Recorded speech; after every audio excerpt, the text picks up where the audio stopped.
Hai, perkenalkan kami dari kelompok 1. Di sini kami akan membawakan materi mengenai pengantar manajemen. Pada pertemuan kali ini kami akan membahas topik pembelajaran kita, yaitu tentang perkembangan ilmu manajemen. Manajemen merupakan ilmu yang mengalami evolusi dari masa ke masa. Ilmu manajemen memberikan pemahaman tentang pendekatan ataupun tata cara penting dalam meneliti, menganalisis, dan memecahkan masalah yang berkaitan dengan manajer. Pengembangan manajemen atau disebut dengan manajemen development merupakan suatu program dalam sebuah organisasi untuk mendorong manajer dan calon manajer agar mengembangkan keterampilannya, pengetahuannya, sehingga akan meningkatkan tanggung jawab mereka dalam sebuah organisasi. Frederick W. Taylor mengemukakan suatu percobaan time and motion study dengan teorinya mengenai ban berjalan. Dari sinilah dilahirkan konsep teori efisien dan efektivitas. Kemudian Taylor menulis buku yang berjudul Principle of Scientific Management 1911 yang merupakan awal dari lahirnya manajemen sebagai ilmu. Di samping itu, ilmu manajemen sebagai ilmu pengetahuan mempunyai ciri-ciri sebagai berikut. Yang pertama, adanya kelompok manusia, yaitu kelompok yang terdiri atas 2 orang atau lebih. Yang kedua, adanya kerjasama dari kelompok tersebut. Yang terakhir, adanya kegiatan atau proses usaha.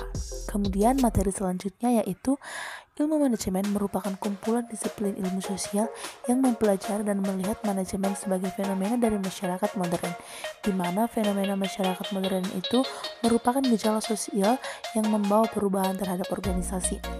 Ada beberapa faktor-faktor yang mempengaruhi kehidupan organisasi tersebut. Yang pertama, tekanan pemilik perusahaan, kemajuan teknologi, saingan baru, tuntutan masyarakat, kebijaksanaan pemerintah, serta pengaruh dunia internasional.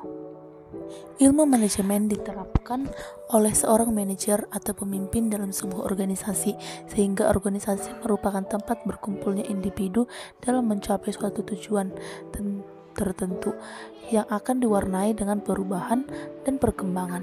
Dalam tahap perubahan terdapat beberapa faktor yang mempengaruhi, yaitu faktor eksternal dan faktor internal yang sama-sama memberi pengaruh besar dalam tahap-tahap perubahan dalam organisasi.